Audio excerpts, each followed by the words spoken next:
All right. Hello, everyone. Welcome to the alaracanfieldshow, the Awaken Happiness Now Global Series. Thank you so much for being here with us today. Sorry I had to change the time, but sometimes stuff happens, and me and my daughter, we can't both use the internet Zoom at the same time in the same space, so I have to bump my work by an hour. Right? So it's like, so thank you for waiting, coming back, because I know some of you have tried to join us a little earlier, but so thank you for coming back. So today we have a brand new guest on the show, new to the show, probably not new to all of you. So today we have Beth Rachel on the show, and we're going to be talking about embracing your inner world to optimize your outer creation. So I'm so excited about that. And some of what is going to happen today is we're going to talk about what shadow alchemy is and why it's so important. We're going to talk about the human psyche and its relationship to ascension. How is the inner universe of each individual unique, and why is this important? Do we really need to process the shadow or remember our trauma in order to heal, evolve, and move forward? And why is healing the unconscious shadow particularly important? We're also going to be doing some live Q&A, so we'll be taking your questions. You can raise your hand or you can type your question in the chat. And Beth is going to be taking us through a guided visualization as well. So a lot on the show, so I'm excited. I'm not going to go too much into talking because there's so much to talk about. But for those of you who don't know, Beth Rachel is here to support humanity in activating the original human genome and divine earth blueprint. As a participant in the original planetary design and creation of the Earth, she draws upon her soul and cellular memory to help guide humanity back into alignment. Much of our work is in lifting and integrating the veil between the conscious and unconscious collective human awareness and creating harmony between densities and higher frequencies. So I have to say, I worked with Beth earlier this week, and it was phenomenal. And as some of you know, I have had a lot of shadow experiences in my life, a lot of trauma um, in my life from childhood and up until adulthood and so on. Still dealing with some trauma from the past 2 years, but it is what it is. And so we were able to do some healing, do some clearing, get some awarenesses. Oh my God, it was amazing. And so bringing in frequencies and oh my God, it was amazing. So I do highly recommend if you can get a session with Beth. We're going to talk about that later, but like I said, I just had a session with her on Monday. Phenomenal. I wasn't even expecting a full session. I was just like getting a taste of but it was a full-on session, so I'm so grateful. It was amazing. Um, so like I said, this is the first time that Beth Rachel is here with us on our show, so I'm excited. I know you are, so let's get cracking on this show. So Beth, I'm so glad you're here. Please join me in welcoming Beth to the show. I can't see you, Beth. Where are you? Oh, you can't see me? Oh, there you are. I can see you now. Yeah, it's all good. Okay. I'm still trying to get my computer to work, but it's kind of splitting my attention, so I think I'm going to stop. Um, It's all right. It'll get fixed on its own while we're having this conversation while we get started. It's all right. yeah, Yeah. yeah, So that welcome. might be it. Thank you. So, because this is the first time that you are on the show, Beth, can you just share a little bit about your journey, your story of how you got to be doing the work that you're doing now, especially with the shadow work, healing, trauma, etc. And I'm sure I know you've had a lot of trauma in your past that you had to work with and heal as well. Yeah, absolutely.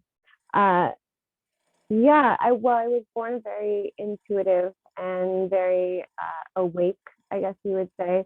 I hesitate to use that word. Sometimes these words that we use all the time, it's like they're very good at describing, but I feel like they get overused a bit. So uh, I was very conscious of my direct stream of soul awareness and my starseed line, and in connection with my starseed family, particularly my Syrian family from birth, and had some pretty big light warrior contracts to come here and participate in shifting and changing some of the shadow dynamics that have been dominating planet Earth for quite some time.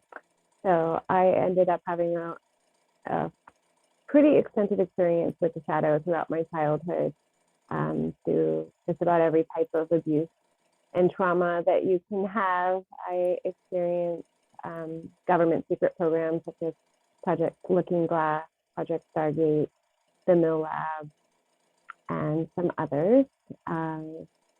Some ritual abuse, sexual trafficking, and much of this was suppressed at the time because, you know, as we go through trauma, we dissociate from it in multiple ways. We have lots of choices there, right? Mine was to go really deep inside myself and also to use my starseed family to help me to heal certain parts of it so that I would keep moving on. But even that I was really still suppressing so that I could continue to sort of, you know, operate in the normal world. And at some point around the age of 15, I came in contact with some of the original technology that was used to create the planet. And that shifted my consciousness back into alignment with my soul and brought choice back. And even though I had had many near-death experiences, this was a moment in time where my soul fully aligned with this body in this time and source. And I really heard deeply and clearly that I didn't have to play the game anymore. And I felt like I could make that choice, whereas at certain points in my past, I hadn't felt like I could for, you know, obligations to family or obligations to humanity.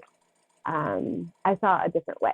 I was reminded of the original creation of the planet, why we created what we did, to have a microcosmic experience of unity consciousness. And I truly believe that that is what we are here for, and that the soul of the planet runs through every layer of Earth, much like the energetic heartbeat, and through us. And as we harmonize with her, we begin to activate the true original human genome and her blueprint, and that those fit together like a lock and a key. And then we really begin to shift into, rather than ascend into, I really believe we come into. It's an inward experience where we come into harmony with her, and we experience the unification of all consciousness here. So awesome. Yeah. I just want to ask everybody, really quickly, how is the sound for everyone? Is it okay?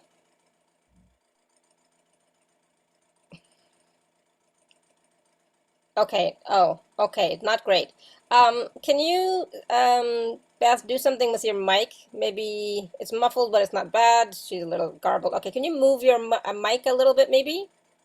I can, or I can unplug it. Okay. That's another option. You might get some background noise, but we can try it. Yeah. And I can put you on. Because it was muffled, you know. How is that? Oh, much better. Yeah. That's better? Much better. Okay. Yeah. Okay, wonderful. Okay. Good, Good. good. Ooh, awesome. Yeah. Thank you. Sorry, Thank you. I'm improvising here. Yeah. So at any rate, I had to go through my own process of inner journey to reawaken and recollect these parts and pieces of myself. And I did that through multiple healing modalities and reaccessing my original abilities and calling home these parts of my soul and of my inner self to come into more wholeness, to be able to not just heal myself, but assist others as well. So, yeah, it's, so many things. I didn't really have like the awakening experience that a lot of people do, because there was always a certain portion that was awake, even in my conscious reality, in my family and people around me. It was kind of born within the new age community. So there was always meditation, there was always yoga, there were always psychics, there were always tarot readers, there was always crystals.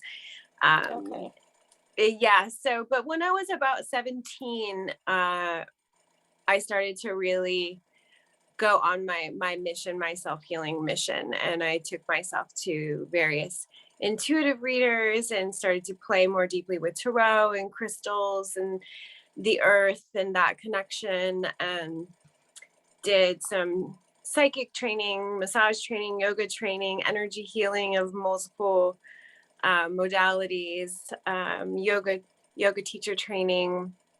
I did quite a bit of work with theta healing and teaching, as well as practicing. And my channeling came back, and my light language came, because I remember speaking as a child, but those really came back online about 20 years ago. And at the time, no one was talking about light language. Yeah, so, true. And when I was a kid, I was punished for it. And, told I was kind of just making stuff up. And so I was very quiet about it for a very long time, but I would write it, and I would write, my experiences, and just kind of keep them tucked away. And, it wasn't until I started kind of hearing other people talk about this, that I felt more comfortable sharing it publicly, and everybody I know has their own sort of feelings around their sharing of light language. There's almost always some sort of discomfort or fear of being judged, or yeah.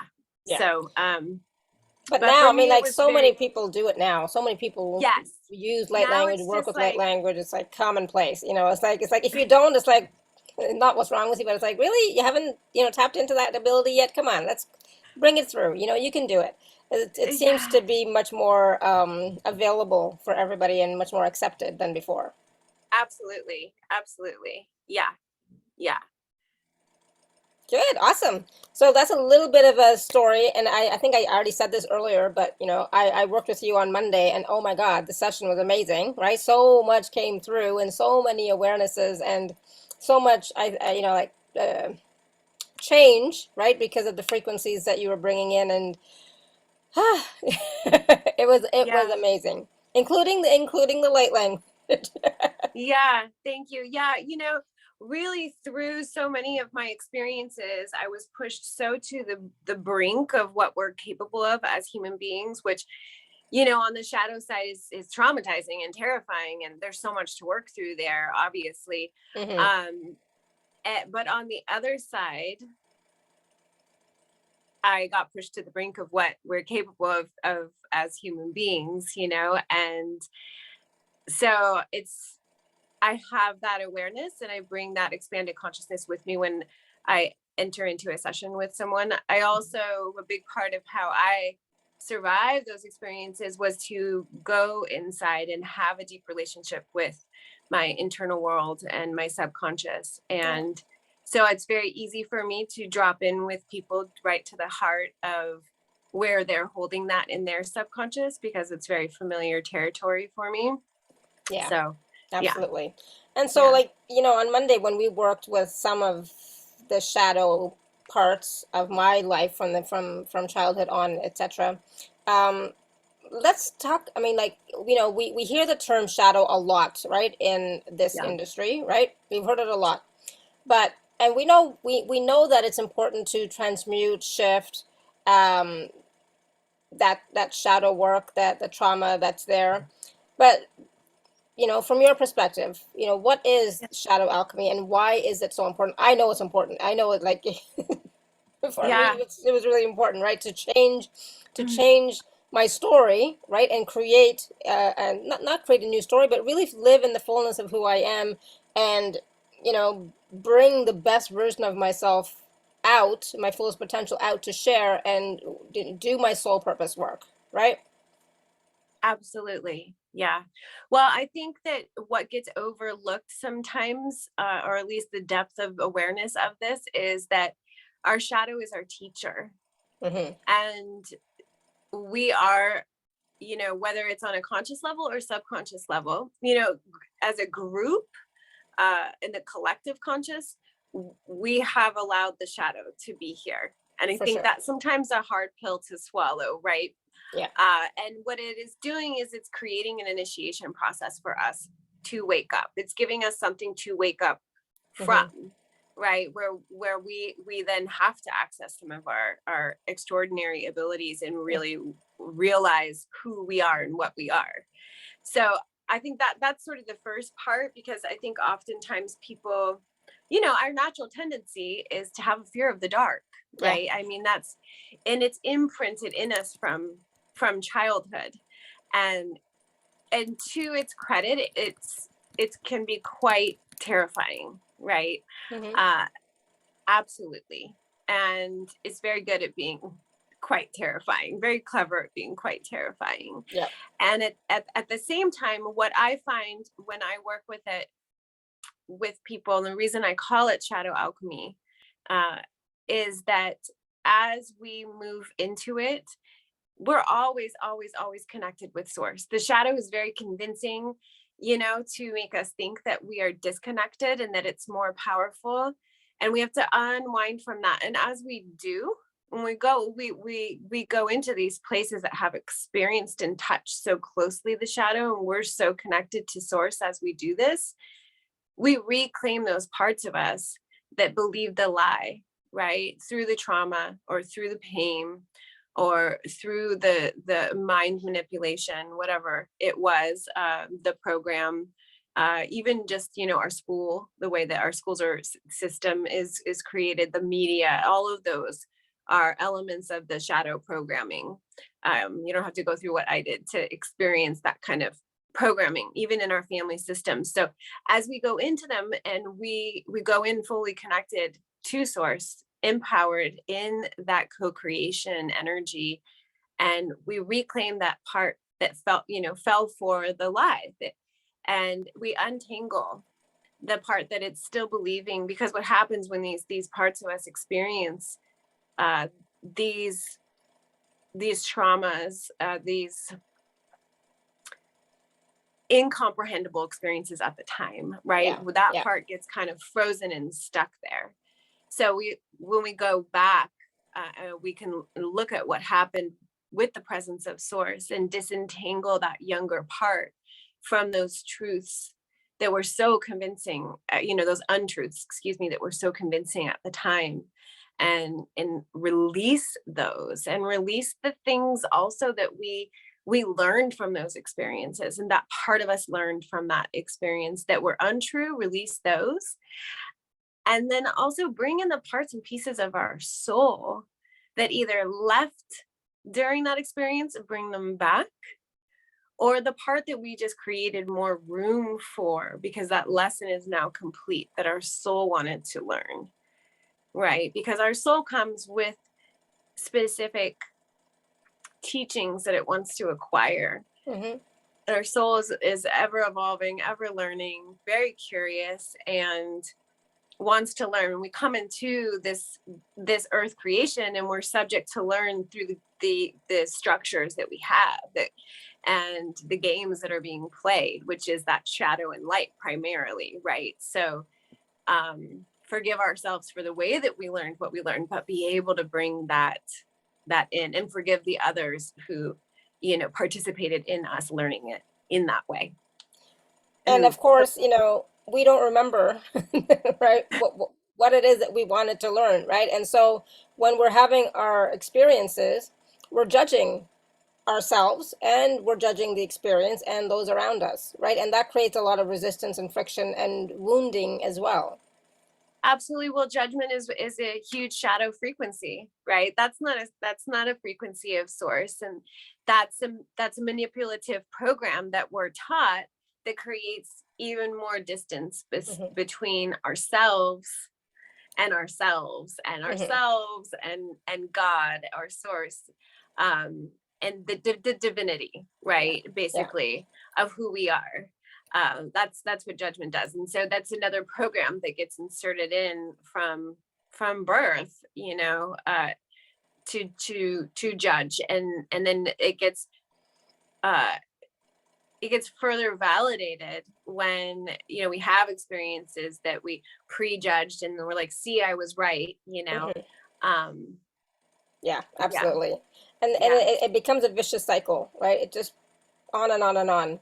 And the thing is, with our human psyche, let's face it, most of us, we're trying our best, right? And on a day-to-day basis, we're really trying our best. We're doing the work the best we can. We are trying to forgive ourselves, forget about, everybody else, but the hardest part is forgiving ourselves for the choices that we've made and the experiences we've had. But you know what? We're trying, right? But even that sometimes, even the trying so hard, I find that there is sometimes that's also creating separation between us and the divine and source, is it not?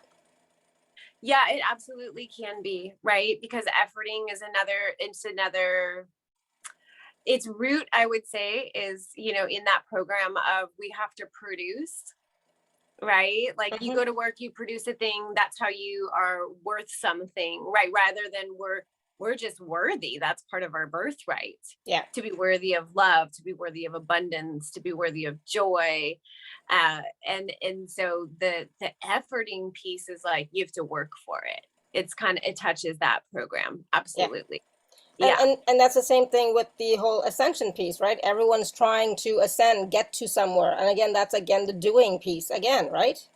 And with the ascension too, some people have it in their heads that they're not going to make it. They're taking too long, or something. And people say you're going to miss the boat. I was like, I don't know what you're talking about, but okay, buddy. It's like none of that is true and valid, right?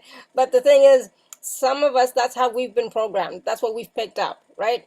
Is that we have to do, clear our chakras, balance and align our chakras every day, raise our vibration frequency, clear our, ancestral wounds, all that stuff, all down the maternal line, all down the, all that stuff. We've been Yeah. told that's what we have to do in order to ascend. So that is also, I think, causing more angst and more anxiety for some people in this time. Because some Yeah. people are feeling like they're falling behind, maybe, right?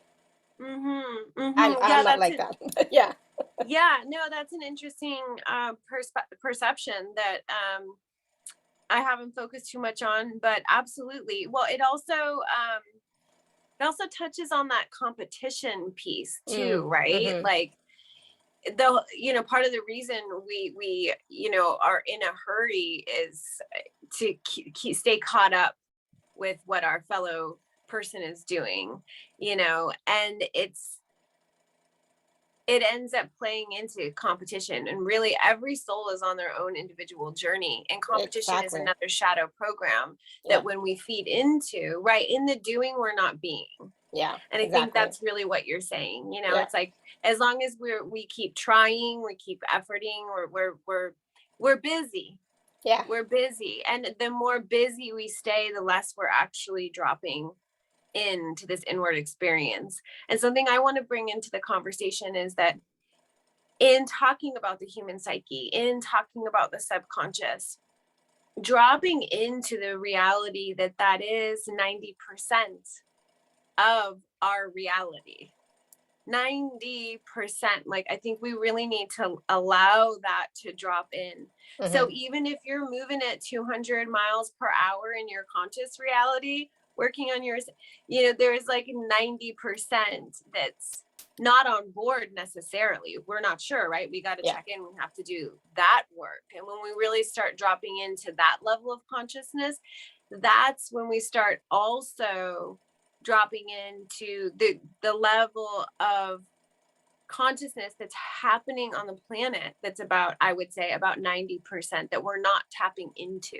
For sure. That's the original design that inner earth is still connected to, right? The people living inside the planet are still connected to that original vibration, and that's part of that 90%, Mm-hmm. right? And that's operating in us subconsciously as well. So the more we can allow for room in being and less in doing, absolutely do what comes to us, right? But yeah, I was gonna not say, feeling like but you're failing without, or you're missing anything, or yeah, yeah, absolutely. and without judging yourself or judging your journey, and when you're like comparing your journey with somebody else, you can't compare your journey with anybody else. We're all No, unique, right?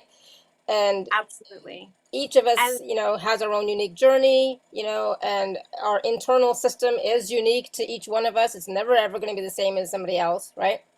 no, and that's the beauty of what each individual has to bring and share, because this is within the unity consciousness is a sharing, right?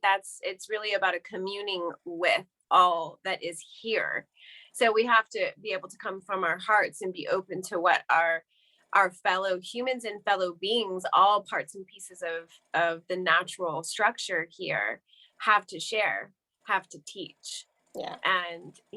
And open up again to that other huge percent of the consciousness here that already knows it's already happening. They're like, if you were to ask the 90% of Earth consciousness, like, what do you think of ascension? They'd be like, what are you talking about? Like, we're doing it. 5D, we're doing. I don't know what you humans are doing. Yeah. I don't know what you guys are doing. You're very caught up. We're complicating things, Complicating things. Yeah. And I think we also forget what a small percentage we are, in relation to the rest of the planet, and the rest of the universe. And then, not even talking about the rest of the universe, right? So, absolutely. And that's why sometimes we have to remind ourselves that our uniqueness, like you were saying, is so vital and so important. And it's we don't recognize how important our own unique beingness is to when we're sharing our gifts with people, when we're sharing our stories, when we're just sharing our love with others. That uniqueness of who we are, it's not going to match anybody else. It's like totally you. So when we're able to be ourselves, without comparing, without judgment, without any of that story, and just be, people can tap into that. And that can then, I think, impress upon them more about their own perception of themselves. It's like, oh, you know what? It's like, I'm seeing something different about this person, which I really am resonating with. And the reason why they resonate with that person in that way is because that is within them as well. That quality is within them, but we've forgotten, we've, not recognized it, not appreciated it. And so that's why I always say every single one of us is important. Every single one of us is valuable and valued and worthy of whatever you choose, and that's the thing we have to remind ourselves, tell ourselves that, we are, a spark of the divine or a part of creation, right? But that piece that we are is just as valuable and important as the next piece, as the next being, as the next flower, as the next tree, as everything else, right? Absolutely. Yeah. The way I like to describe it is that we're all creating. You can either use a puzzle or a canvas together. And what happens when you're missing a puzzle piece, right? It's incomplete.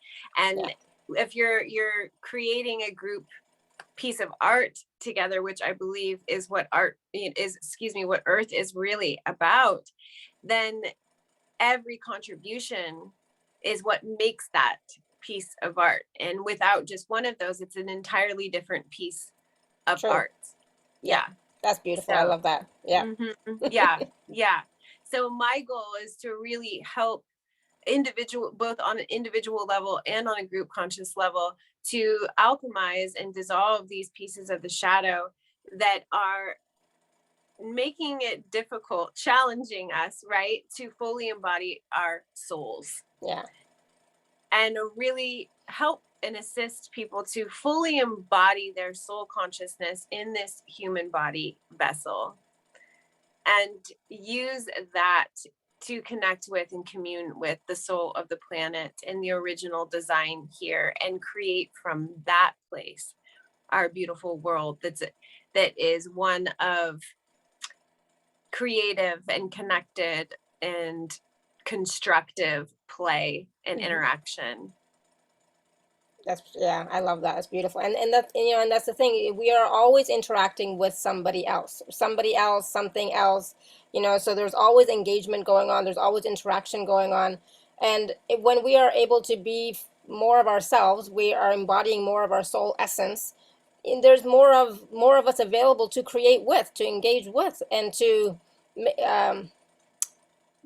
they're saying something to make transformation with as well, on the planet with each other.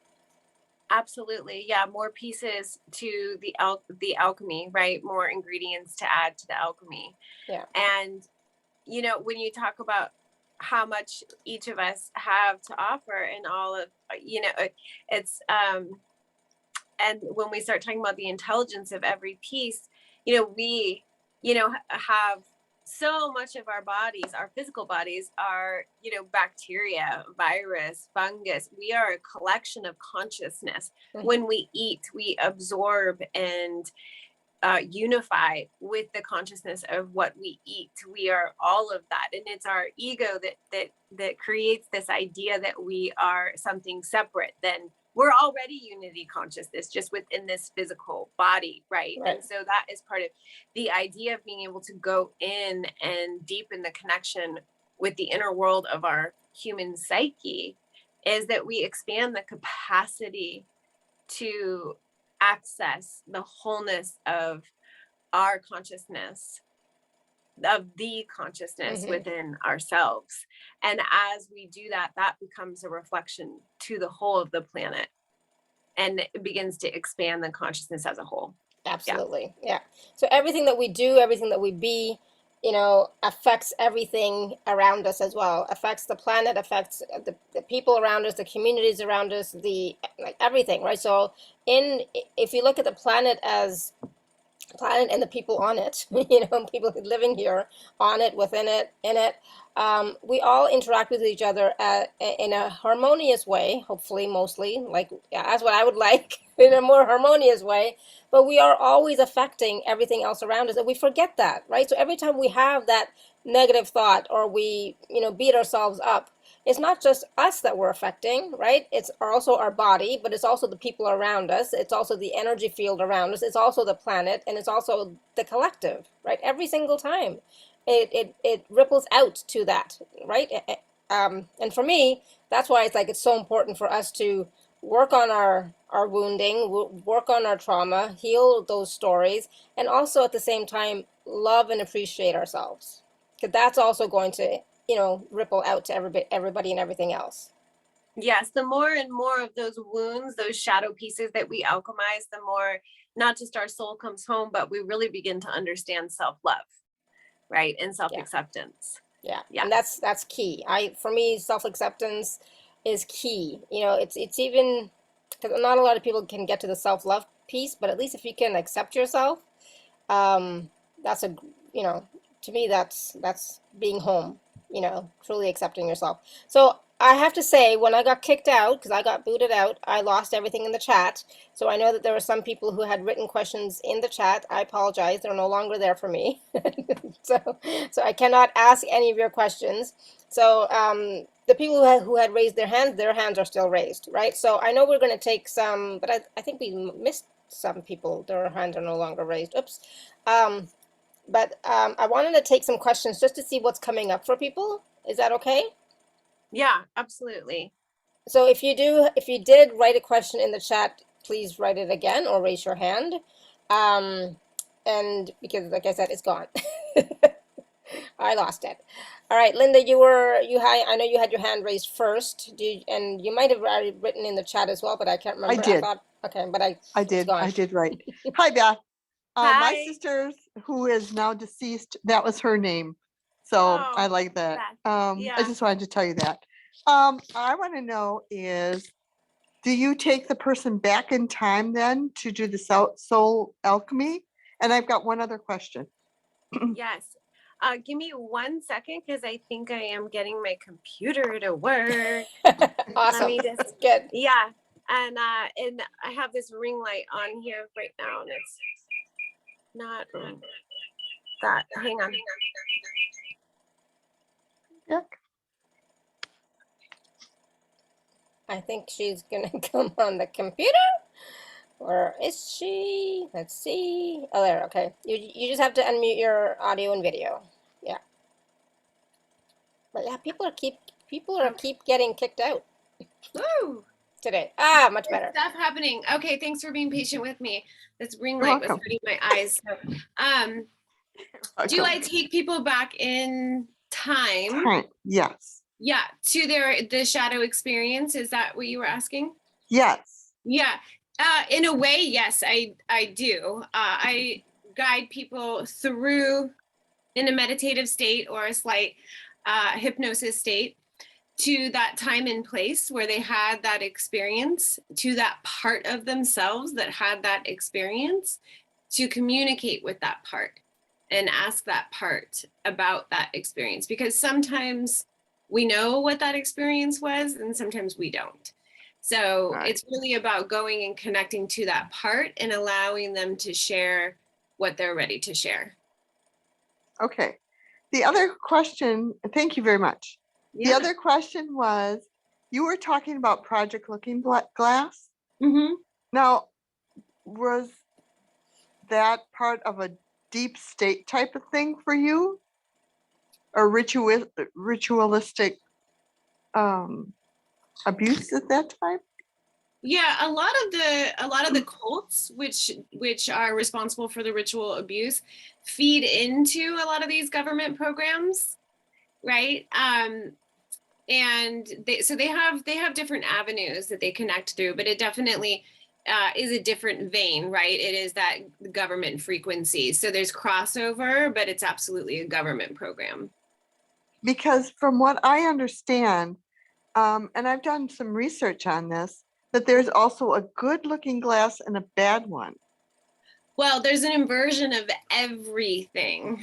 Okay. There's an inversion of everything. And the deeper you go, the more convoluted it goes, right? You may have found that already. There is not really, maybe there's a bottom to the rabbit hole, but if you get to the bottom, you're not coming out unscathed. I can tell you that. But there's always an inversion. There's always an inversion, and there's lots of different types of technology that are remote viewing technologies, such as Looking Glass. That's just one technology and one project that is pretty well known. But there's lots of them. Thank you very much. Absolutely. You have a wonderful day, and I'm sorry I have to leave you, but thanks. Yeah. Thank you, Linda. All right, so Martine was here a long time ago and she asked a question in the chat. Thank you for typing it in again. Can you share if there's anything around trust in the connection between my soul and spirit self? Trust in the connection between my soul and spirit self. I don't see Martine. Oh, there you are. Hi, Martine.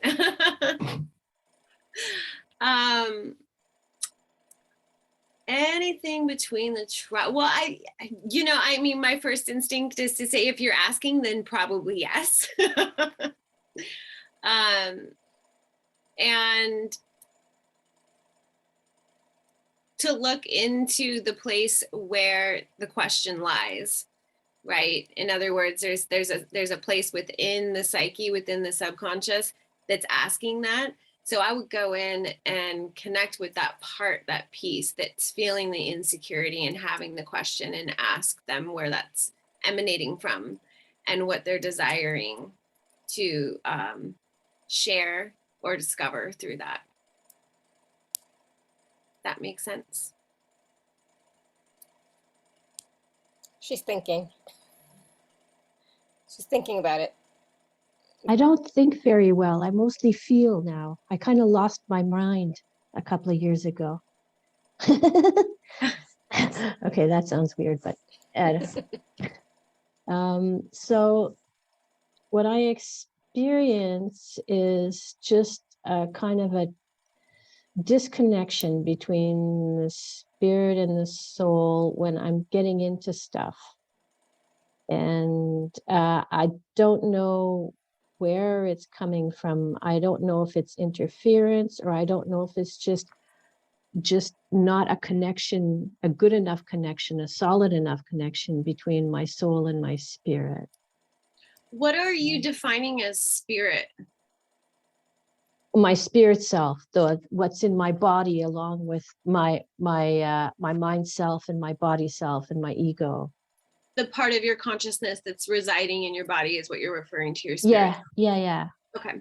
What do you call that? You call that the inner knowing or something? I would call that the part of your consciousness that's residing in your body. Maybe I would call it your spirit. Okay. So it just helps me because everybody has different definitions to know what energy you're referring to. But yeah, if you're experiencing a disconnect between this body consciousness, this part of Martine that you experience here, and connecting with your soul, then it feels like there's something to clean up in there. There's something sticky in there. There's something calling for your attention in there, right? Yeah. To connect with and ask, what deeper is there for me to know here? Do I connect to my soul first, or do I connect to my spirit first, or do I call in my council? Like, how do I organize the committee meeting sort of thing? The committee meeting, I love it. I always connect with source first. That's just me. But I also come with the knowledge that I'm always connected to source, and I'm always connected to all these things, right? But if I'm going to go in and have a conversation with another part of my own consciousness or another consciousness, and at some point it's all one consciousness anyway, but I always just really feel into that pure white light of oneness. Okay. And go from there. And you can even really connect there and ask from there, what's the direction to take this that's for my highest and best good? Yeah, I think that's simple. I like simple. that. Simple is great. Like Alara was saying earlier, we make things really complicated. I think that's what she said. Yeah, we do. We do. Yeah. Mm-hmm. So what's the question again? What is for my highest? Highest and best. I always ask highest and best good. Okay, got it. Yeah. In terms of our relationship to this disconnect I'm feeling. Yeah.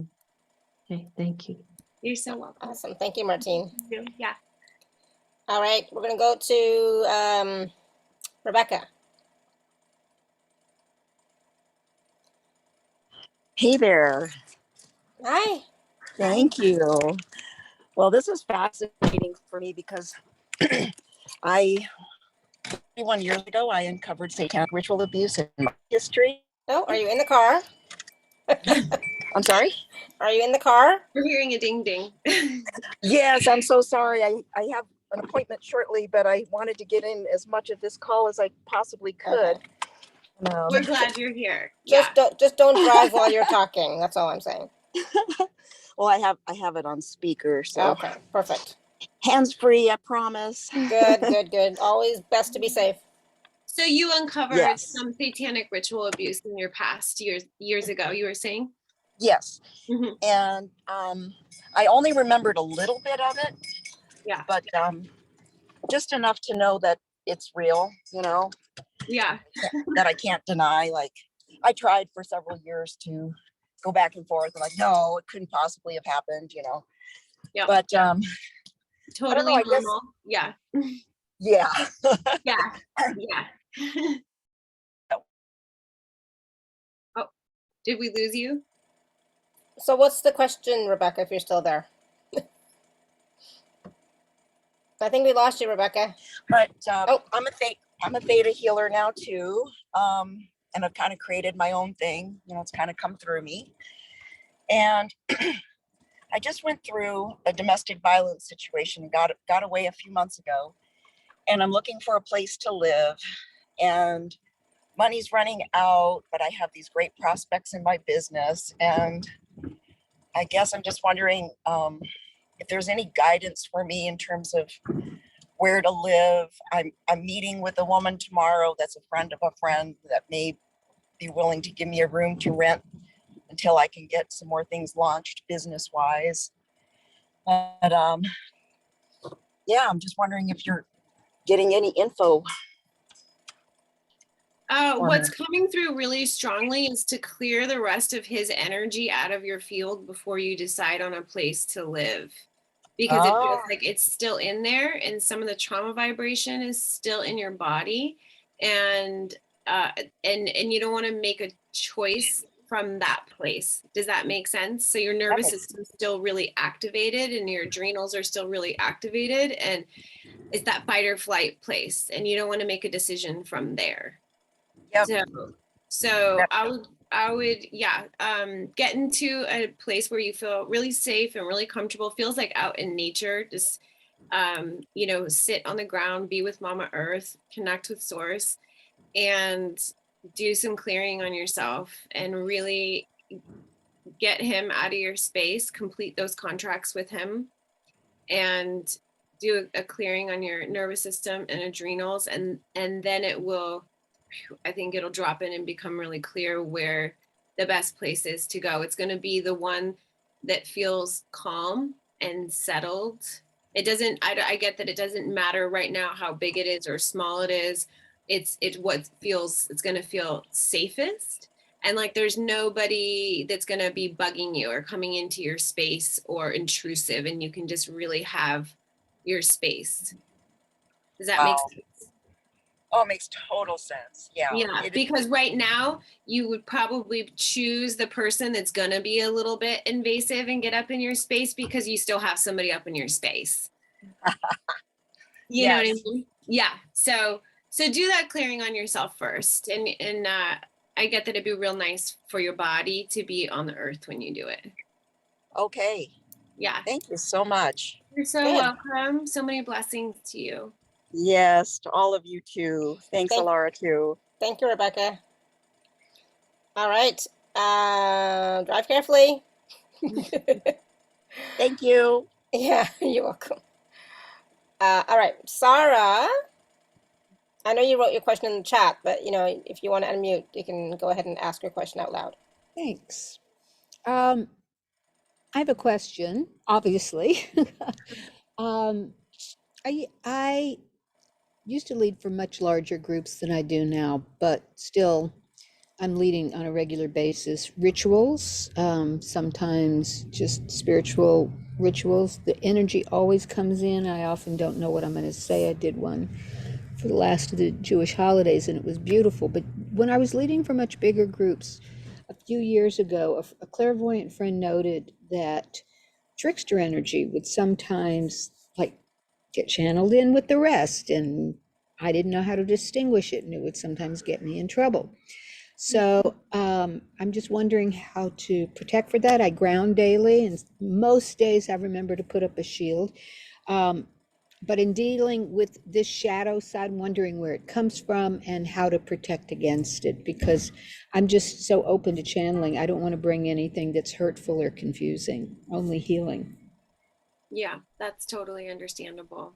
So I don't work with protection. I don't, because if I need to put up a shield or protect myself, then I'm in a defensive place, right? And if I know my truth and I am working with the pieces inside of myself that I need to connect with, then that's reflecting out into the world. And I'm not attracting anything I need to protect or defend against. Does that make sense? Because that ends up being a lot of energy for us. That's like a lot of you know, a lot of work and energy to put out to constantly be creating a shield or, you know, a bubble or a filter or so the more and more we can clear what's inside of us that's creating that, right? So we're working with the concept here that it's always something inside of us that the outer world is reflecting back to us. So if you're talking about channeling an energy coming in that's not of your intent, then I would go inside and ask what that connects with inside. When did I first experience that? Who inside at what age first experienced that, and what was that experience? Because somewhere, some part of you is incomplete around that. So it keeps pulling that in to complete it and gain that clarity, get resolution. Does that make sense? Yeah, I'm sorry about the truck. I'm on the front porch. Okay. All right. Well, I've done a lot of trauma clearing since then, and I don't notice it so much, but it just sprang to my mind as a question asked. So if I've cleared my own trauma and work with the shadow stuff every day, that's really what you're suggesting.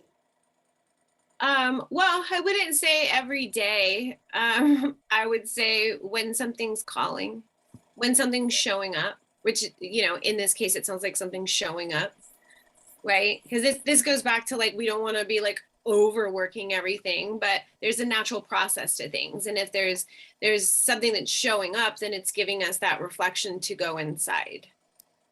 And I would say this sounds like one of those pieces. And if you've done a lot of trauma work already, you might already have a relationship with the part that's holding on to that and creating that reflection. Okay. Well, I just had a week with my family and I found I did not fall back into the same old roles and reactions. My sister said, Awesome. so happy I'm spending time with you.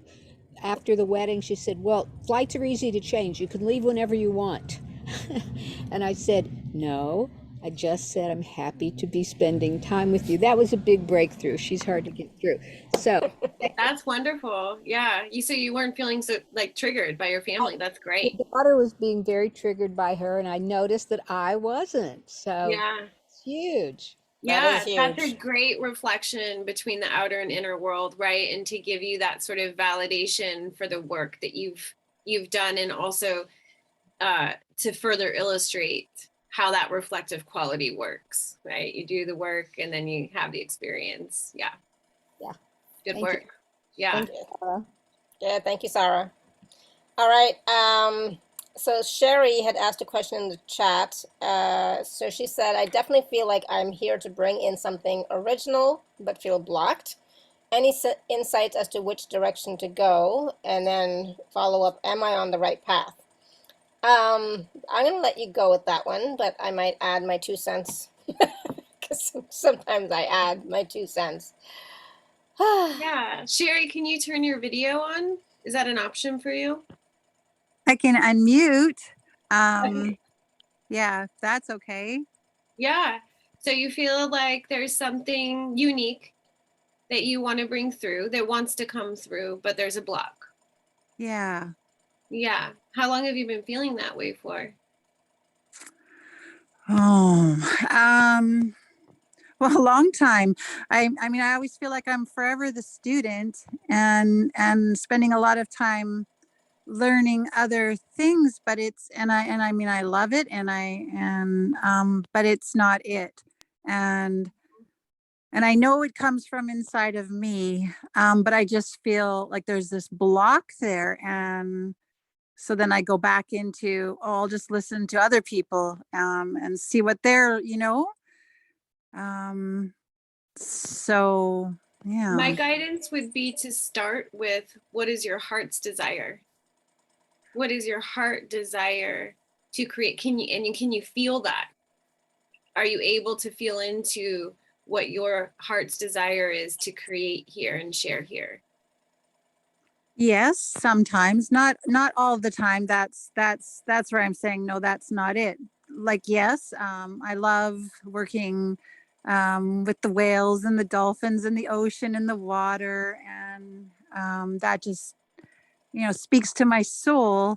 But there's something else, and or maybe that's the block. Maybe it's just the idea that there's something else. Well, I think if you fully embrace your relationship with the cetaceans, you'll start bringing in some of your starseed Syrian DNA and accessing or activating that and bringing in some of that awareness. And you might feel a greater depth of yourself and your inside of you in your cells. Does that make sense? So it's like you feel drawn, but you're not fully opening into what that means. I have a connection I was like, I have a connection to the dolphins. I feel really connection to the dolphins and the whales, but that's not it. I'm like, I know, right? I know. Like, what? The dolphins and the whales are like they know exactly what's going on way more than we do. They are so tapped in, tuned in. And if you're feeling a deep connection there, then that's go with it. It's, again, I think part of it goes back to comparing to where anybody else is coming from. Yeah. Right. And it also comes back to any places that touch on that in your childhood, that you need to be something other than what you are or who you are or what you feel. So I would definitely look for any of that, because it feels like some old childhood insecurity or things you were sort of made to feel through experiences, that you weren't enough just the way you were. You had to do something else or something extra. And so I would work with some of those pieces, because I think that those are blocking you in terms of being able to drop into your own unique wisdom that your soul is bringing through this cetacean connection, right? They are my family. I mean, I can say that wholeheartedly, and I mean that with every ounce of my being. So, but it's not, I'm not dismissing them at all. There's a block, so I hear you. So it's just childhood patterning, and some of it is childhood patterning, that you're continuing to believe. And at the same time, it's like,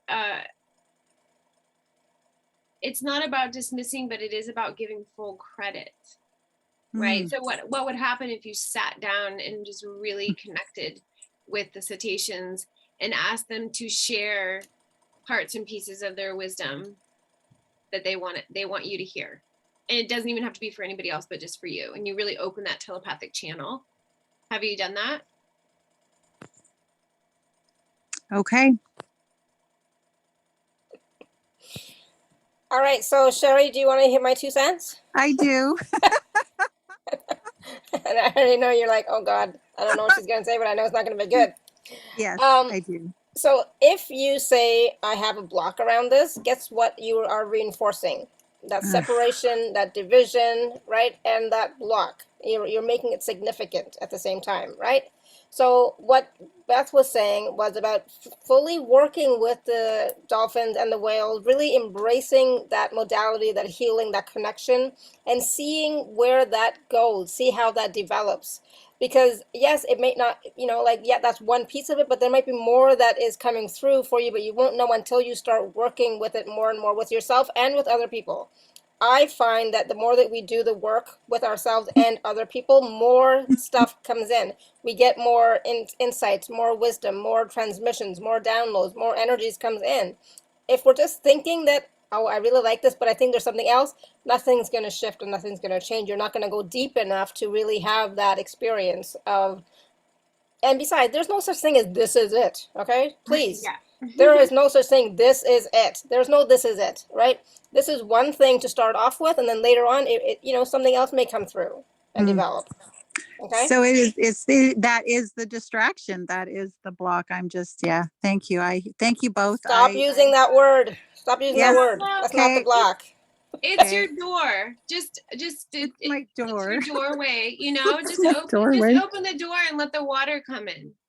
Right. You might find that you have a depth of connection with the consciousness of water as well, if you're already working with the cetaceans. I do, and it's a beautiful energy. And again, letting go of anything that says anything is supposed to look like anything or feel like anything. Right? Because we get these competition kind of energies and these ideas in our head, even in the spiritual community. We get tons of it, like, oh, this person said it in this way, and oh, they're shinier or they're bright, or somebody says the same exact thing in a different way and they didn't get heard, or it's like, that is so true.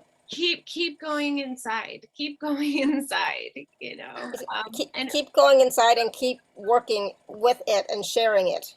I find that the sharing, when I started doing my work, that I got more from doing than from thinking about how do I want to do it. Is this really it? I never asked myself, is this really it? Is this what I'm supposed to be doing? No, it's like, okay, you know what? This feels good in the moment. Let's start with this, and let's keep going. Something to be said for that conscious interaction. Yeah.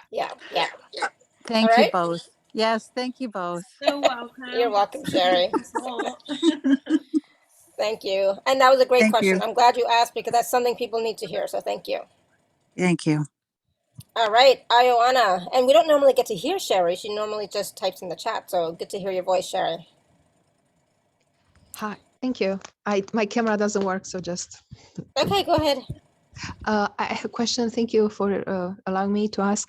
any help with getting some sleep, some restful sleep, so I can have some energy, because it's depleted, and the sleep is very superficial. It's not restful. It's almost like I'm in a meeting during the sleep and my brain is constantly going. So I don't know if my nervous system needs some relax, like go out of fight and flight, but how to do that?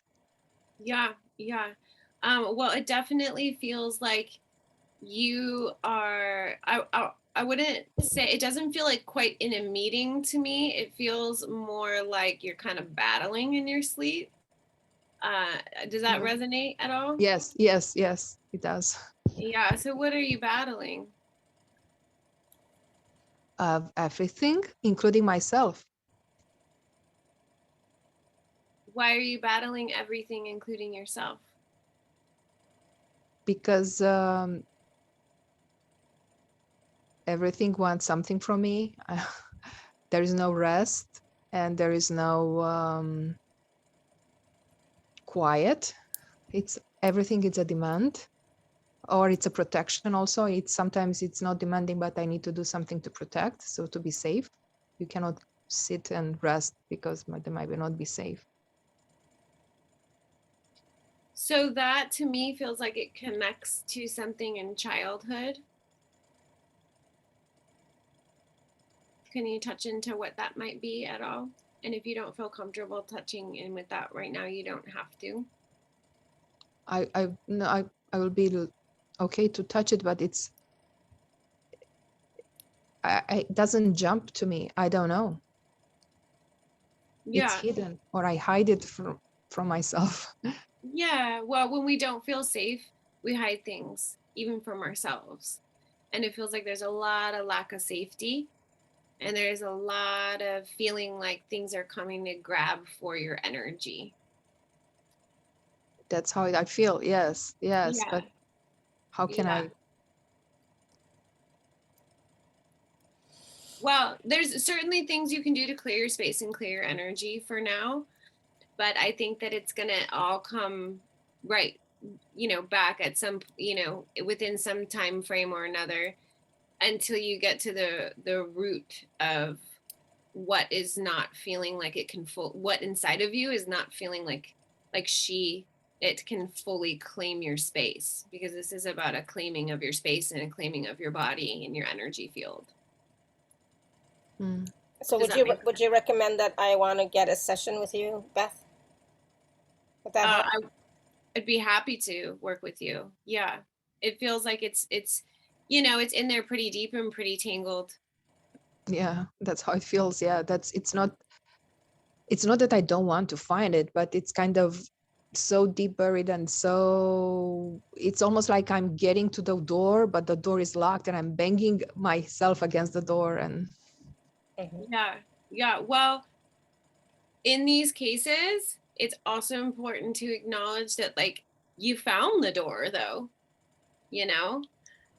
and what you can acknowledge along the way, it leaves room for this to open more. The more you can share and acknowledge with yourself whatever you have discovered. So you discovered that there's something inside of you that's calling for attention. There's a door and it's locked, but you found the door, right? So that's a lot of information right there. And so really acknowledging that and embracing that is step one, I think. Okay. Yeah, you know what I'm saying? Yeah. And giving yourself credit for that part. And then you can take it slow and you can tell that part of yourself, like, hey, I feel you behind that door. I want to connect with you, and start building a relationship even between the door. Mm-hmm. Yeah. Because there's trust broken when traumas happen, big traumas happen, and between different parts of ourself. Even. Yeah. So that part of you probably doesn't want to unlock the door and let you in the door, because she's terrified and doesn't know who you are, isn't able to, sometimes depending on what's happening, that part of us can't identify the difference between whoever perpetrated us in that situation, and then our adult self coming in. So this is your opportunity to talk to that part of yourself through the door. Tell her who you are. Remind her that it's possible to be safe, and that you are her grown, and you are safe, and you did get through it, and you're here now returning to help her. Yeah. Okay. So start working on building that connection, and then in the meantime, work on just really connecting with source energy, that infinite white light, and allowing it to pour through your space as often as possible, especially at bedtime. Yeah. Awesome. Yeah. So those are some starting points for you, Iwana, okay? Thank you so much. Thank you. Yeah, you're welcome. Thank you. All right, last question from Randy. Hello. Hi. Oh, that's a nice picture. I like it. It looks better big. Now I see it. Yeah. Yeah, that's me. Very not gay. So, there I was having this experience that was basically a heart attack. And what I did, there's a face as you asked for it in the other situation. It's half a face.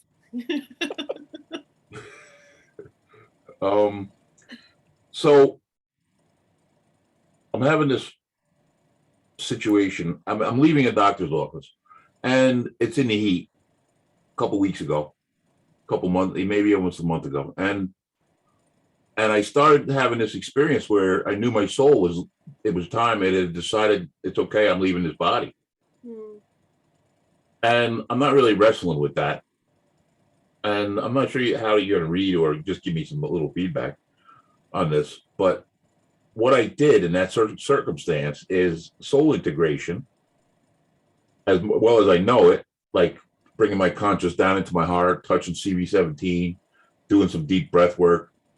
You know, that was my immediate reaction. That only took, there's such a split second in these decisions where it's divine and it's on a soul level. Meanwhile, I'm still in the body. So the mind's trying to wrestle life to the ground.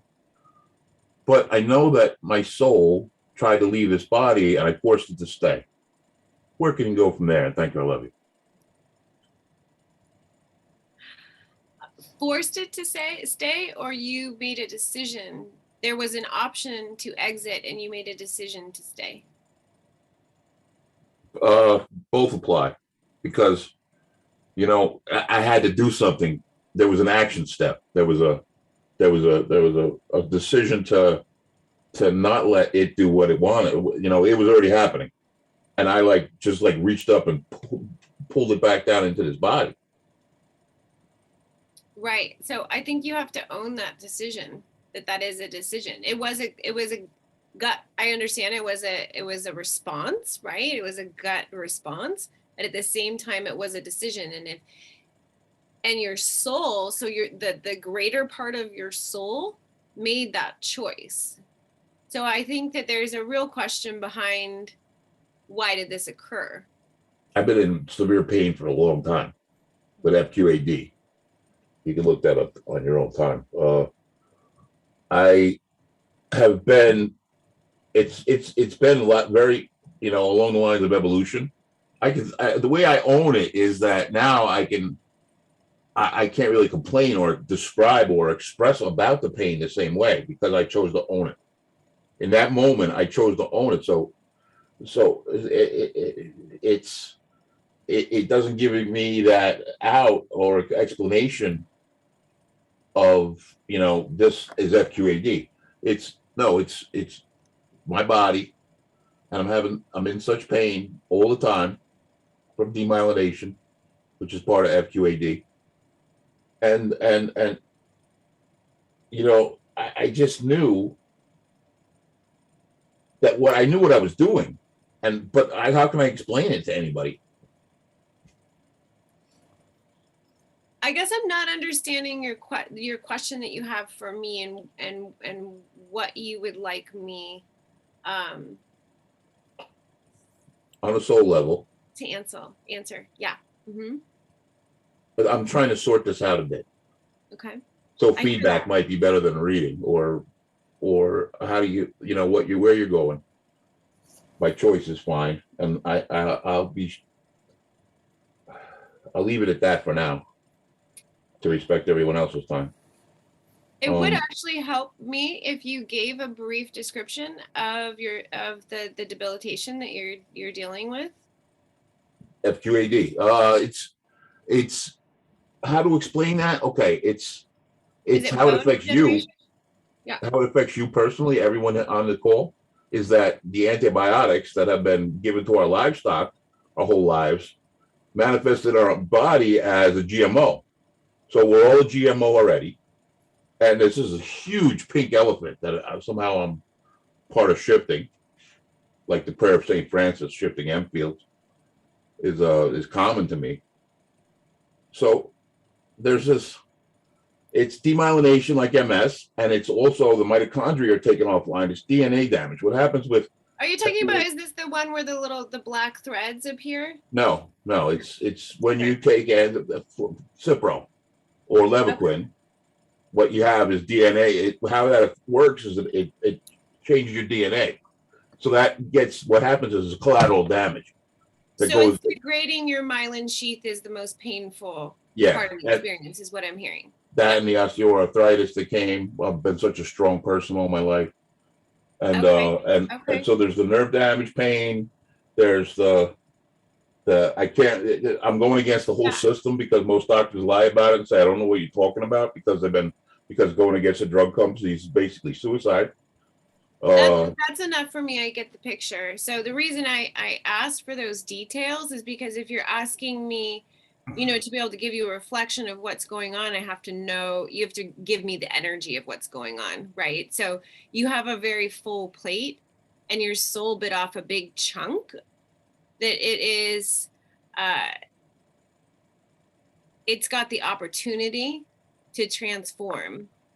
So you have an opportunity to transform this piece that your body is going through, and it's ending up that it's not just a piece for your body to transform and your genetics to transform, which, by the way, absolutely can, right? Yes, you've taken in these GMOs and you've taken in these antibiotics that have created transformation in the cells and the tissues and in the DNA, and all of that can shift. It is possible, right? So it's a matter of getting to the heart of all of those pieces and what you've taken on for the consciousness of the planet and for humanity, and then what pieces are for you. So there's a lot of disentangling to do. This is big work, right? Yes. And your soul made the choice that it's not ready to not do this work yet. And that's what that experience was. It's like you were given an option, like, hey, you want to just leave because this shit sucks. It's really freaking hard and painful, and I get it. And you were like, no, we're not leaving. Okay, but so now you need to get some real support and tools and help to transform this and work through it, and really make the choice that is what you're going to do. I've dealt with this 15 years. It's pretty Humpty Dumpty. I've dealt with everybody. I get it. I totally get it. And at the same time, I fully believe that you can transform it. I do too. I fully believe that this is part of what your soul is bringing, is to remind humanity of how capable they are and how magical they are. And also wake them up to what is really going on here. Like, hey guys, actually, this is what you've taken into your system. And when we really start reclaiming the original divine genome within us, before all of the mutations, right, from all the different ages and stages of planetary development and infiltration, this is just the newest one. GMOs and antibiotics and chemicals and pesticides and heavy metals and chemtrail. Those are all just the newest stage of manipulation to our DNA and genetics. So you're not alone. It affects everyone. It affects everyone. So I think that there's a piece in there, and you sharing that. It's kind of like what Alara was saying. It's like there is a sharing piece in that for you, I think.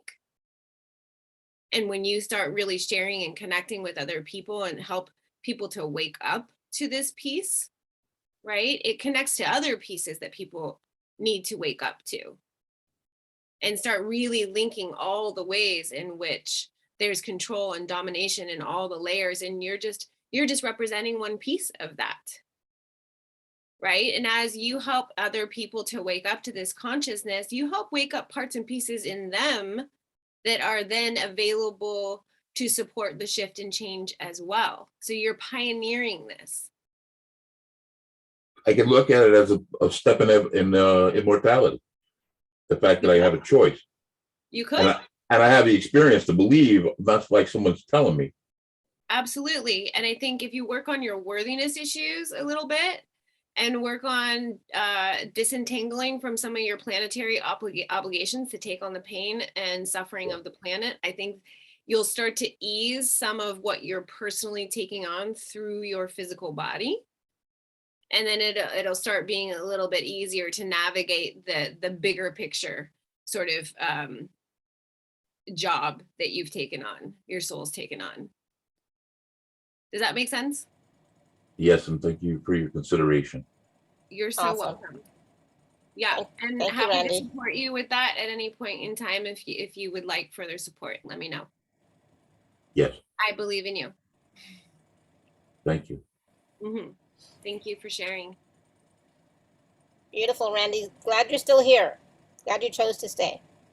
It's a choice. I literally, no matter what I'm thinking about, no matter what's going on, now I have this point of reference that, you know, I chose to own it. Yeah. And that changes a lot of things, like surrender. From surrender, we see so many different choices than without it. For and sure. Yet, you know, how can you get along with the neighbors without fighting and competing? And narcissism. How can you possibly sync with the neighbors in your town without narcissism? New systems, new structures, new ways of relating on the way. Until then, it's all lessons and compassion and understanding. Yeah. Thank you, Randy. I know. So just so you know, there's some stuff in the chat for you. Sherry said, so inspiring. Thank you all to our unique journeys. Yes. And Jennifer says, you've inspired me to learn more. So you're touching people. You're already touching people. And you know that. So thank you. Oh, so much love to everybody. Yeah. All right. So, woo, we've done a lot already today. We've done so much. We've talked about so much. And oh my goodness. So many wonderful questions. So thank you, everyone. So now, Beth, I know that we want to talk a little bit about the packages. And if there's time, maybe we can do a little process if you still have time, because I know we're like already going a little bit over, but we'll see what we can do. Okay. So I'm going to share. So hold on, let's see if I can type in the chat without getting kicked out. 1 second. The last time I got kicked out for typing in the chat. Huh. Okay, so the special offer packages for Beth are available at alara.at/show/Beth10. Fingers crossed. Yes, I'm still here. Awesome. I'm going to share my screen in 1 second. Oh my goodness. No, I'm not. That's not what I'm going to do.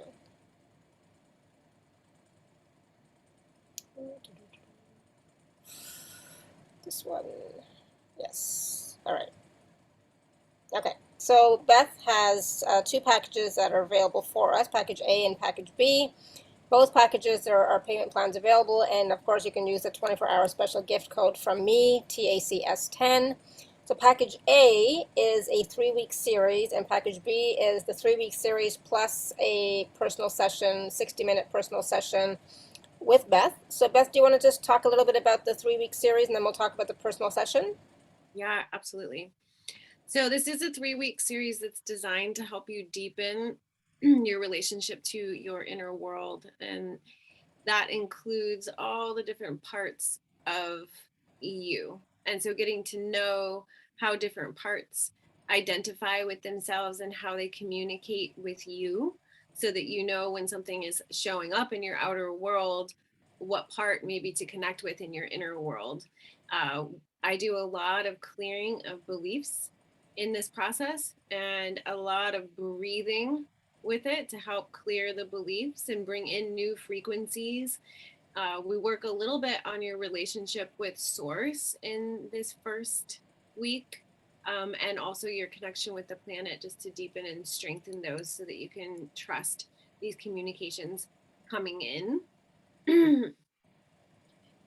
So this is your first step in learning how to work as an integrated whole and building communication with each individual part. So I'm kind of, I wasn't really reading it, but I was just sort of speaking from my heart about it. So week 2, it gets pretty cool. You spend a little bit more time with one individual part, and all the parts get to participate and do pretty clear, like cool exercises that are empowering to help them continue to clear old traumas and heal from past wounds, and build, again, that trust and communication with each other and you. And the second week, you get to do a nice cleansing ritual with one particular part and go deep with that part that's really calling. Awesome. Then week 3. Week 3, working all together to work on a manifestation. So really bringing all the parts and pieces together into the same alignment to work together to manifest, right? Because sometimes our manifestations were like, I did the manifestation. And yeah, sometimes it's a belief that you're holding on to that's actually blocking the manifestation, or it's an emotion, but it's always going to be some part of you that's holding on to that belief or perception, right, of reality that is not allowing the new reality that you want to manifest. So this is all what we're working up to as we're building this relationship, is to get all the parts on the same page and unified, so that we can manifest from there. So in this last week, we go through that process of doing it all together. So everybody clearing for any parts that are holding on to any sticky points and allowing that to fully emerge. And this is a pre-recorded course package. Yes, but the private session will not be. Yeah, no, I know. So package A is, there are 2 and 3 part payment plans available, like I said before, and of course a 24-hour special gift code TACS10. Please do take advantage of that. And then package B includes everything in package A plus the personal session with Beth. So what does that look like, Beth? Yeah, so it looks as, there's parts and pieces of it that we pulled from today as we sat and answered questions. And it depends on what's going on, but I usually spend the first couple minutes really listening to what's going on, and I track people's energy and what's happening in their field and in their body as they're sharing what's happening for them in their lives. And so I'm taking note as I'm tracking at what points are kind of sticky and what energy shows up. And so we lead them through a little bit of inquiry into those places that I see lighting up, and guide them more deeply into those places, into those sticky places, or those places inside that are still holding on to wounds. So we may do some of that alchemizing process where we're calling in those parts and pieces after we've sort of cleansed and cleared and transmuted that energy for them, and bring those parts home to wholeness, right? Sometimes the sessions will have activations in them, just depending on what's going on with that particular individual's soul. So sometimes we're really kind of we've made room, and we're bringing in parts and pieces from the soul, bringing in light language codes, sometimes toning, sometimes connection deep with the earth, but always going through whatever layers are sitting within the self, reflecting outward, that are creating stuck points in our life that aren't making room for the fullness of our being, and then always bringing in whatever parts are ready to come into more fullness and more wholeness.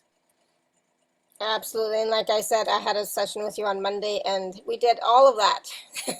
There was a lot of stuff happening during that session, and we kept going deeper and deeper and touching other parts and pieces and looking at the patterns that were coming up and seeing the patterns playing out. It's like, so it was really amazing to see and experience the awarenesses that came through during that session. And not just the awarenesses, but for me, awareness is huge, right? So when I get an aha, that for me starts to create the transformation and makes it go even deeper. So it was, yes, so the light language, the frequency downloads, the clearings, the releasing, the clearing the resistance, there, like there was so much. So that we did. So, and it was less than an hour. My session with you was less than an hour, and it was amazing. So I'm just, I want to say that. Yeah, there's always a lot of clearing and shifting of beliefs. Yeah. And a lot of frequency downloads so that we make room for new experiences within the psyche and within the body and within our outer world. Yeah. And then the way that I work with resentment is always to collect the parts and pieces where we've learned what we've learned, release the things that we no longer want to learn, and collect the things we have learned that we want to keep. Yeah. And disentangle from. Yeah, there was a lot of disentangling happening for sure. Yeah. So thank you again. So again, the personal session and the package A is available in package B. There are 2 and 3 part payment plans available, and of course, there's 24-hour special gift code TACS10. So I highly recommend getting a session. If you can do package B, I would do that if you can. Okay.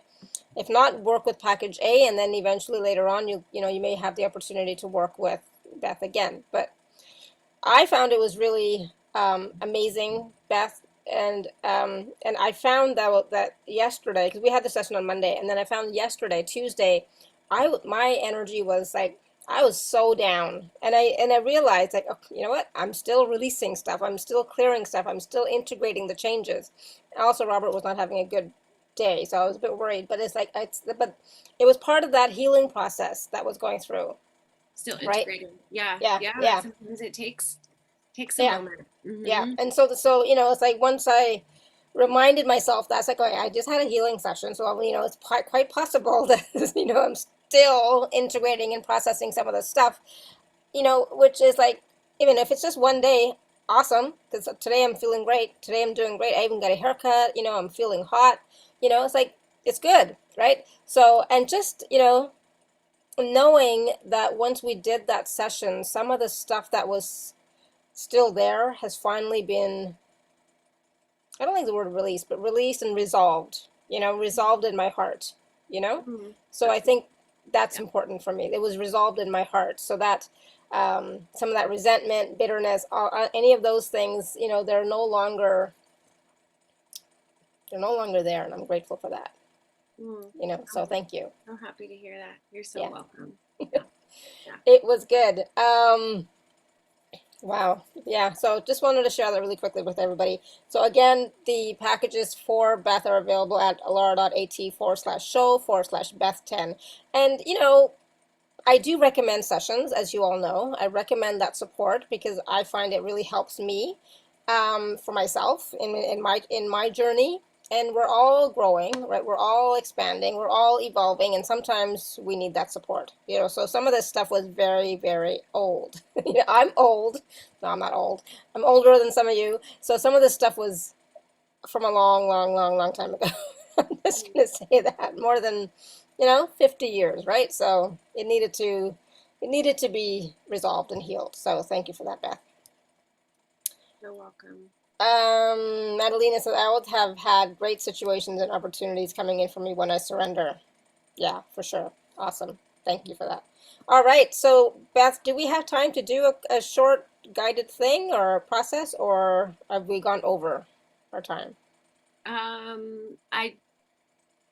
We could do about 5 minutes, I think. Awesome.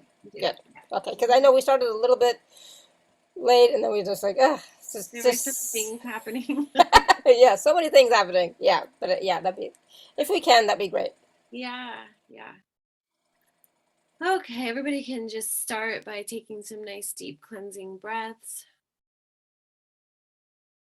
Inhaling in all the parts and pieces of you that are ready to come home at this time into the body. Exhaling out anything and everything you're ready to release. A couple more of those. Inhaling, calling home. Exhaling, releasing, letting go. And one more.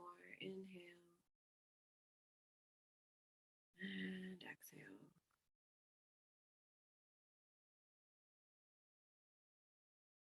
Now visualize an infinite source point high above your head of beautiful, pure white light. And allow this light to stream down through your pillar of consciousness, transmuting any and all frequencies or energies, entanglements that are not for your highest and best good, coming through the higher layers of consciousness, transmuting any of these energies at the soul level, through your higher self, coming into the body, water falling down and through the body, through all the energy systems, the chakras, all the body systems, organ systems, transmuting anything and everything that's not for the highest and best good of your body and being at this time.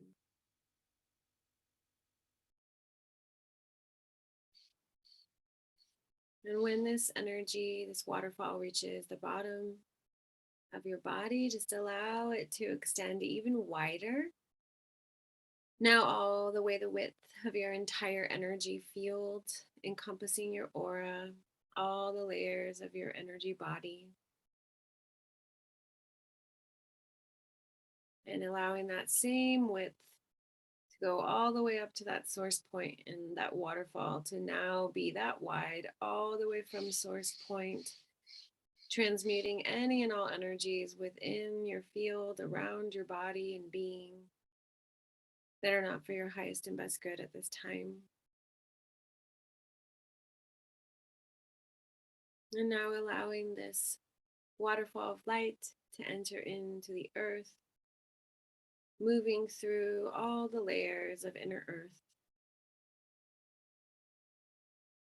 until you reach the center of the planet. And when you do, you reach the beautiful soul of the planet, this beautiful pink plasma energy. You may also see it in crystal form. Feel your connection with her. Feel her pulse. Allow it to match your pulse. Allow your breath to match her breath. The undulation, the unification.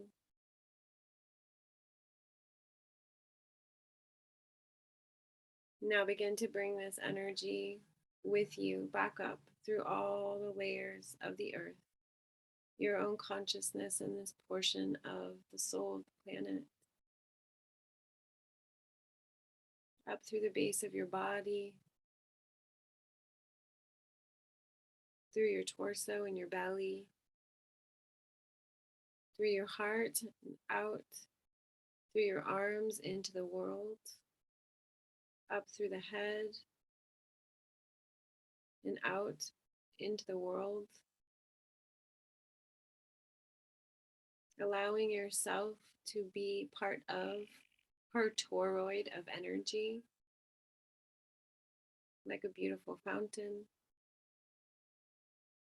This is a continuous cycle that comes up from the center of the planet, through your body, and out through the heart, through the head, and back down into the earth.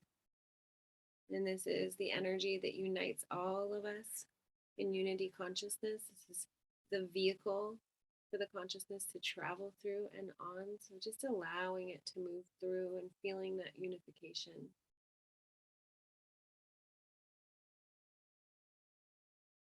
And now you still have your waterfall moving as well.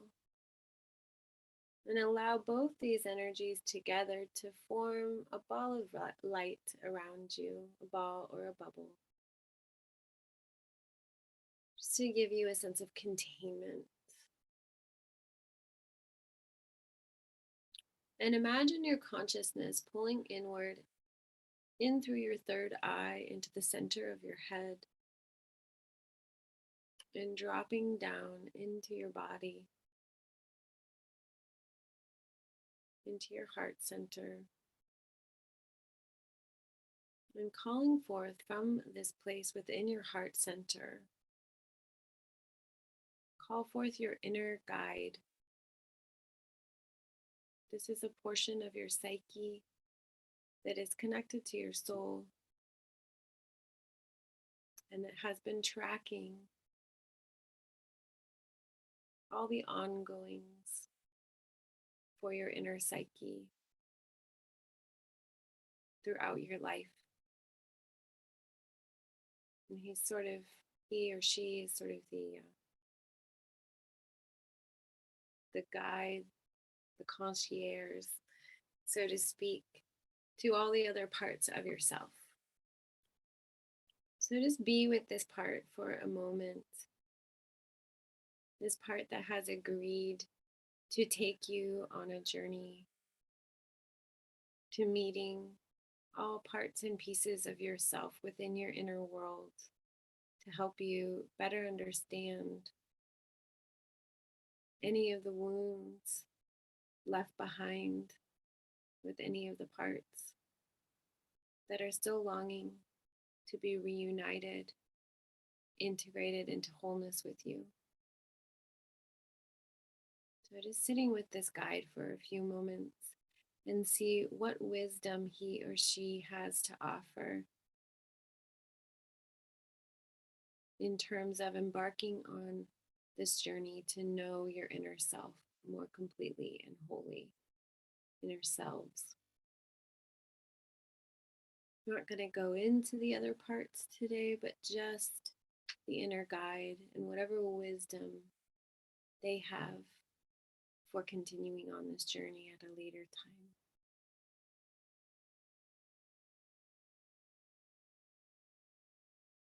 And just be open to receiving this wisdom in whatever form it comes. Feeling, seeing, hearing, knowing. Be open to the guide appearing in whatever form they appear. Sometimes it's just a ball or flicker of light. Sometimes people see it like Tinkerbell. Sometimes like another one of you. As long as it feels good and feels like a part of you. And that's what you're looking for.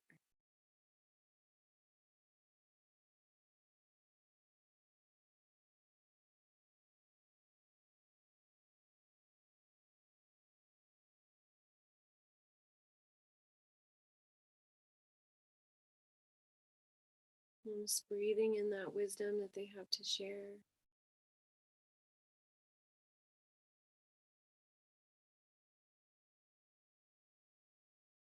Thanking them for that wisdom and advice for how to proceed with connecting with more of the parts of your inner self at a later time. Know that you can come back here whenever you like. Continue to build this relationship and connection. And now we're going to gently come out just the way we went in. And back up from that heart center, up to the center of the head, out the third eye,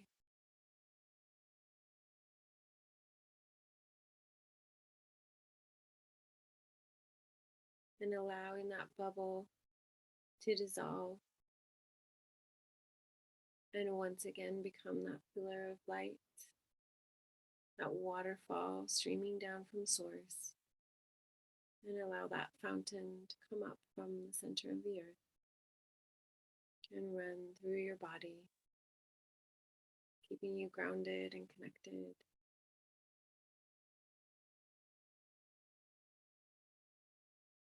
Unified with Mama Earth, Mama Gaia.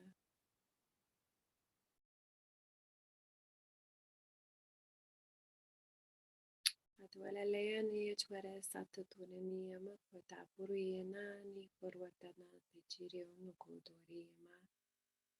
Alalea te no koto tuini mana koto tarina kasatare koto tuidi makato. Nalala sati chiri to puruye mana katarina koto tirine katati esichutur mo kodorini ana. Alala wesiti ni kakata.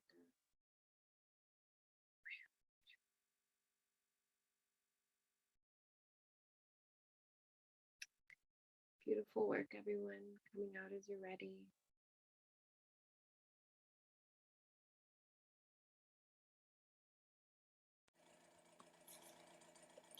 I'm slowly coming back. Thank you, thank you, thank you. That was beautiful. Such a beautiful connection. Wonderful messages from my inner guide. A reminder. So that was great. How was it for all of you? Type it in the chat. Let us know, what did you experience? What what you're feeling now. So lots of hearts and emojis from Sherry. Randy says that there are millions of us with FQAD and the constellation of symptoms. The AMA says hundreds of thousands. Yeah. That Sherry what your says, guy said? Sherry says feels like home. Beautiful. Yeah, and that connection to home and that feeling of being at home, it's also that feeling of comfort and safety and whatever else home means to you, right? Acceptance and allowance and just being, right? Beingness. Madalena says, thank you so much. Wonderful. Good. I'm so glad you're here, Madalena. So, even with this short process that we did today, there was a lot of, I was yawning a lot through the process, especially at the very beginning. So there was a lot of shifting of energies, right? Lorena says, beautiful experience. I worked with Beth yesterday and cleared things I did not know even existed. It was amazing. Oh, good. Awesome. And Martine says, thank you. Blessings to all. Sandra says, thank you. Lots of love. Good. I'm glad you enjoyed it, Sandra. But yeah, right, Lorena. I mean, like when I had the session with Beth on Monday, there were lots of things that we cleared that even I thought were no longer there. But when I saw them, experienced them, it's like, oh yeah, makes sense. Totally makes sense. But no more. No more. So thank you. All the compliments you have been able to accept. Ditto. Thank you, Randy. Good. So that was a taste of, again, part of a guided visualization, but even you can sense or feel the type of energy work that Beth does during a personal session, as well as the light language that she shared with us as well. So, a great taste, a little taste of how Beth works one-on-one with her clients. The questions plus this guided visualization, etc. Just moving that energy, working with the light language, bringing in frequencies, etc. So it was awesome, amazing. So if you'd like to work with Beth more, you can choose package A or package B, whatever resonates with you. Please do check them out. They're both available at alara.at/show/Beth10. And I do recommend the personal session because I feel you're going to receive more transformation more quickly with the personal session. Okay, so it's not about how quick you do it, but I do feel, that when there is transformation, when we do the shadow work, when we get support with the shadow work, it's easier for us to move forward on our path, on our journey, and do our soul purpose work and just be, right? Yeah, beautiful. Thank you. Thank you so much, Beth. I'm so glad that you came on the show. I'm so glad I was able to get to know you and talk to you and have the session with you. Oh my goodness, you're so talented, so gifted. I'm so glad. Please continue doing your work because it's so needed, especially right now. It's so needed. Right? Agreed. So yeah. yeah, definitely. And you have such beautiful energy. Oh my goodness. So I definitely will, ask you to come back on the show again, because I just love your energy. I love the work that you're doing, and it is powerful and transformational. And right now, I've been saying this for a while now, but right now especially, we need all the help and support we can get, because we need to share our gift. We need to share who we are with the world, so that they can start to tap into who they are with other people, who they are as well, right? So yeah, it's so needed, so necessary. So thank you. You're so welcome. And thank you for accommodating me today. Like I said, I had to bump our call an hour because well, luckily it worked. So yeah. So perfect. thank you for that. Yeah, thank you, everyone. I really enjoyed being here, and it's an honor to get little windows into your lives and your beautiful souls. So thank you for sharing and allowing me to look. Beautiful. Thank you. And yes, everyone, thank you so much for being here, for co-creating this beautiful space with us, for all of your questions. Yeah, awesome. Thank you. All right. So I will send out the recordings in a little bit. So until next time, we have another show tomorrow, regular time, 3 p.m. Eastern, 12 p.m. Pacific, because Amanda is not going to be here. She'll be working from her office tomorrow. So then we know, fighting over the Zoom space or the desk space. So it's all good, right? So we will see you all tomorrow. So until next time, may you continue to be blessed with an abundance of joy, peace, love, happiness, prosperity, and radiant health. Sending you all much love and blessings always. Bye for now. Blessings, everyone. Bye, everyone.